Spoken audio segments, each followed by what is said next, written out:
আমিরের office BNP সেখান থেকে প্রায় মধ্যে, অথচ বলে বিএনপি অফিসের সামনে গাড়ি একটা গাড়ি করেছিল, সেটা কেউ করেনি। ওরা এর থেকে কি বলে সরস্বতী থেকে চান্দুরিয়া যাওয়ার পথে আটকা পড়েছিল। 1 থেকে 1.5 মিনিট সেই গাড়ি সরে যায়। আমি সেই সময় যখন জানতে পারলাম উনি কলামায় যাবেন, আমি সংসদ সদস্য হিসাবে সাতক্ষীরার এসপি ছিলেন রফিক সাহেব, মতিন সাহেব, তাদেরকে বলেছিলাম যে আপনারা এই রাস্তাগুলো ক্লিয়ার করবেন। দৃঢ়তার সাথে বলছি, আমার এখানে কোনো ছিল না, বিন্দু মাত্র বিচার ছিল না। এই কারণে কেসটি আপনারা জানেন, এসপি সাহেব ডিসি সাহেব বলেন 5 স্তর বিশিষ্ট তার বেস্টুই আছে, এখানে কোনো সমস্যা হবে না। আমি আমার কলামার নেতৃত্ব থেকে বারবার বলেছি, কেসটা হয়েছে একটা ঘটনা না বলে নয়, কেসটা হয়েছে বর্ডারের হিজন্তি গ্রামের মাহফুজা একজন মেয়ে ভূমিহীন জায়গায় থাকতো, বিএনপি ক্ষমতা আসার পরে ওখানে লোকাল 2-1জনের সাথে বাঁধতে পারে এবং সেটাকে কেন্দ্র করে তারা হয়তো বা তার সাথে কোনো দুর্ব্যবহার করতে পারে, কিন্তু এটাকে ধর্ষণ সাথে হসপিটালে ভর্তি হলো এবং সেই ভর্তি হওয়ার পরে দেখে গেলেন। কিন্তু যাওয়ার পথে কলারওয়াল যাওয়ার পথে আমাদের, আপনারা জানেন যে ইতিপূর্বে এই ঘটনার আমার ব্যক্তিগতভাবে আবার বলছি, কল্যাণ ব্যানার্জি, সুভাষ চৌধুরী সাহেবকে আমি তখন ঠেকাচ্ছিলাম। আমি কাঠগড়ায় দাঁড়িয়ে বারবার বলেছি আমি ঠেকাচ্ছিলাম। আমি যত পত্রিকা মিডিয়া কাদের করলাম, যদিও আমার কাগজটা দিতে চাইনি, বললো হাবিব ভাই আমি দিলে আমার জীবন শেষ করে দেবে, আপনার এই কেসের সরকার প্রচন্ড তথ্য। সেই কেসে কল্লোল সাহেব, কাদের কল্লোল, তিনি বললেন যে আমি আপনার রেকর্ড আছে, আপনার সাক্ষাৎকার নিয়েছিলাম, তারপরে তিনি সেটা দেননি, আমি সেটা কাঠগড়ায় দাঁড় করতে পারিনি। কিন্তু সকল পত্র পত্রিকায় কোনো জায়গায় আমার নামটা ওখানে ছিল না। আমি আবার বলছি, ওখানে একটা গুলি হয়নি, ওখানে একটা বোম ফুটেনি। আমি আবার সেই সাংবাদিক কল্যাণ ব্যানার্জি, সুভাষ দাস মারা গেছেন, আল্লাহ তাকে তার আত্মার মাগফিরাত করছি, কিন্তু কল্যাণ ব্যানার্জি সহ এখানে যারা আছেন সেই সাংবাদিকদের বললেই যে আমাদের ওখানে কোনো গুলি এবং বোম বিএনপি থেকে বা কেউ করে নাই, মারামারি ওই ব্যাপার হয়নি, কিছু হই উল্লাহ করেছে আমি স্বীকার করি। আমি সেদিন কাঠগড়ায় দাঁড়িয়ে বলেছি কিছু লোকের জন্য হই উল্লাহ হয়েছে এবং এটা ঠিক।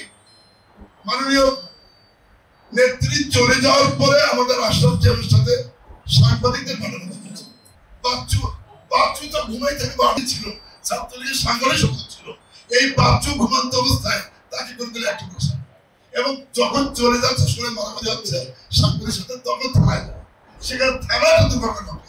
কিন্তু এই কেসটা এই হলো ঘটনা, যিনি মাহফুজা ধর্ষক সেই কেসের কোনো খবর নাই, আজও কোনো খবর নাই। কিন্তু দেখা গেল রাজনৈতিক প্রতিহিংসার শিকার হলাম আমি। আমার দুঃখ হলো, যদি আমি আবার বলছি আমার এখন তাহলে রাজনীতি ঘটনা যদি, কিন্তু সাংবাদিক বন্ধুরা আমার কল্যাণ ব্যানার্জি, রামকৃষ্ণ, যারা সুভাষ চৌধুরী বলেছেন, আমি পরে গিয়েছি, আমার কথা একবার বলেন, তারপরেও আমি শুনেছি সেতে আপনাদের আমাদের বিরুদ্ধে বলার জন্য, এমনকি 1 মাস 2 মাস 3 মাস অ্যাটর্নি জেনারেল এডিশনাল মনীষ সাহেব তিনি এইটা নিয়ে প্রমোশন নেওয়ার জন্য পরিকল্পিতভাবে এই কেসটা সাজান, এবং স্বয়ং প্রধানমন্ত্রী জেনেছেন যে এই কেসের সাজা দিলে আমি নাকি সেদিন ছিলাম, এই কারণেই আমাকে সাজা দিয়ে হয়রানি করা হচ্ছে। আমাকে না, এর মধ্যে 27 জন সিআর মামলা ছিল, তারা আসামি হতে পারে, কিন্তু পরবর্তীতে আজকে 4 জন মারা যায়। 4 জন মারা যাওয়ার পর আমার বড় ভাই ছিলেন, গফর সাহেব ছিলেন, রিপন ছিলেন, 4 জন ইন্তেকাল করলেন, এবং 4 জন বাদ দিয়ে হয় 23 জন আসামি হতে পারে, এর বাইরে 1 জন আসামি হওয়ার কথা না।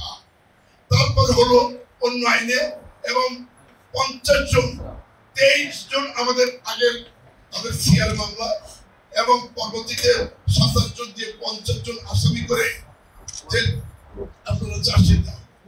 আমি দুঃখের সাথে বলছি ওই চার্জশিটে আপনার নাম দিল, কিন্তু যে চার্জশিটে দিয়েছে একটা কেস, হাইকোর্ট, জজ কোর্ট সব থেকে বলেছে যে একটা কেস হতে পারে, 3টা হতে পারে।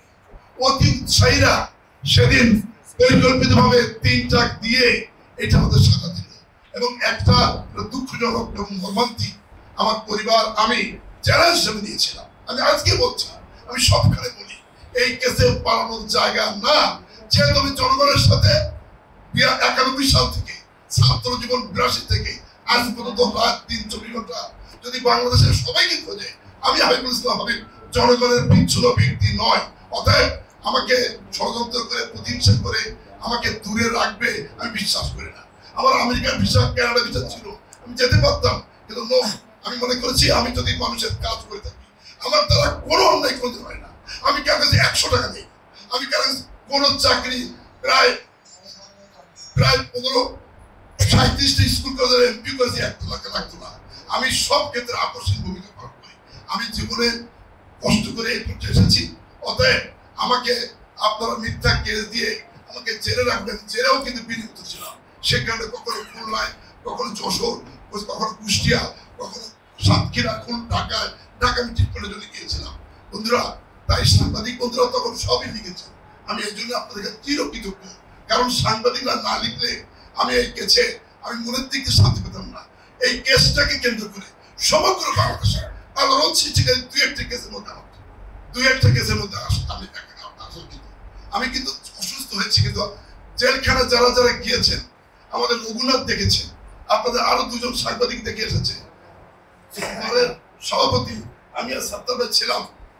আমাদের আসামিরা কিন্তু কেউ দুর্বল ছিল না, 4 জন ইন্তেকাল করেছে।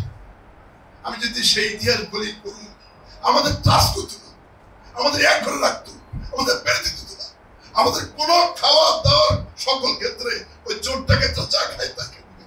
এবং আমি একটি কথা বলেছিলাম বলে হঠাৎ চোখ বেঁধে আমাকে কুষ্টিয়া না, আমার পরিবার জানে না কোথায় যাচ্ছে। যখন যশোর পাগল তখনও জানে না, হঠাৎ তারা জানতে পারলো আমাকে নিয়ে যাচ্ছে ছেড়াইদা, তারপর ছেড়াইদা না কুষ্টিয়া, পরে জানতে পারলো রাজশাহী। এইভাবে মানসিক নির্যাতন, পৈশাচিক নির্যাতন করেছে। এবং আমি চলে যাওয়ার পরে সকল আসামিদের পোশাক পরানো, এটা জেল কোড অনুযায়ী ফাঁসি দিয়ে, ঘন্টা দিয়ে, পাগলা ঘন্টা দিয়ে আমাদের আসামিদেরকে নির্যাতন করা হবে। আপনারা জানেন সাবু অন্ধ, দেখতে পেত না, এই যার মুক্ত আসামিরা 50 জন আসামি, সে জেল গেল, তারপরে তার ট্রিটমেন্ট হলো না। ট্রিটমেন্ট হলো কত ঘন্টা পরে, দুপুর পর থেকে অসুস্থ, কখনো কোনো করোনা, পাশে যাওয়া যাবে না। 4 দিন করোনার জন্য ছটফট করেছিল, কিন্তু তার পাশে না গিয়ে ট্রিটমেন্ট না করে দুপুরে পর বাড়ি করলো। রাত 9টার সময় করোনায় নেওয়া হলো, ইতিমধ্যে রাস্তায়। এই যে পৈশাচিক ঘটনাগুলো আমাদের দিদা যে ছেলেরা গেছে না, এবার আসামি না, সে জানতো, সে চুপচাপ গ্রামে থাকে, তার পায়ে গ্যাঙ্গরিং হয়েছিল, একটা ইট পড়েছিল জেলখানায়, তারপরে সেটা গ্যাঙ্গরিং হয়, ছটফট করেছে। আমি যখন খুলনা গিয়েছিলাম পরে শুনেছি ছটফট করেছে, পাড়া কেটে দাও। ঢাকায় গিয়েছি, ছটফট করেছে। কিন্তু এই যে প্রধানমন্ত্রীর পহরের আসামি আমরা, এখানে কেউ কাজ করতো না। সাতক্ষীরা ঘটে পরিচয় দিত না, সাতক্ষীরা ঘটে করবা 2 ফুট ছাড়া, 2-4 জন আমার স্ত্রী ছাড়া কেউ ফাঁস দিত না। আমাদের দল নেতা রাখতো না, যাচ্ছি দুঃখ হতে পারে, আমি দেখতাম দূরে দেখতো, নেতারা থাকতো। কিন্তু এমন নির্যাতন আমাদের করেছে, তারপরেও কিন্তু আমি আমার জনতা, তারা কতবার বিশ্ব তারা, এই যে জনতার স্রোত আপনারা দেখেছেন বাংলাদেশে। আমার নেতা রেজবি আহমেদ বলেছে সাক্ষী দেওয়ার কালে কত সাক্ষী এসেছে, আমানুল্লাহ আমার এসেছে, রেজবি আহমেদ এসেছে, আলম এসেছে, জয়নাল আবেদিন বাংলাদেশের সেরা অ্যাডভোকেট এসেছে, মাহবুদ্দিন খোকন 7 বারের সেক্রেটারি, 1 বার সভাপতি, তিনি এসেছেন। এই কেসটি মিথ্যা, আমাদের সাথে ছিল, এই কথাটি বলেছে কল্যাণদার কথায় আমার কাছে টিম করেছে, এটা তো বাস্তবায়ন বলেছি আমরা, সুভাষ দাও বলেছে, আমাদের আরো কিছু সাংবাদিক রিং করেছে। আমি তারপরে রিহাই পাইনি, আমি কাঠগড়ায় দাঁড়িয়ে বলেছি আপনারা সুষ্ঠু বিচার করেন। যাই হোক, আমরা তারপরে আপনার লাকি, তার ডায়াবেটিসের বয়স কম, মাত্র 41, সে ছাত্র দল করত, সে অসুস্থ হয়ে গেল, কিন্তু সুচিকিৎসা পায়নি, চোখের সামনে মারা গেল। মাস্টার আব্দুল সাত্তার, সে একজন টিচার, সায়েন্সের টিচার, সে গান গাইতে পারে, শিল্পী, কবিতা আবৃত্তি করতে পারে, নাটক করেছে, সিনেমা, এই যাত্রা করছে, একদম ব্যাপক পরিচিত। সেই ছেলেটা দুঃখী দুঃখে জেলে, যখন 7 তারিখের পরে আমরা বেরোতে পারবো সুদাস কাছে, ভাই আমরা কি বাড়ি যেতে পারবো না?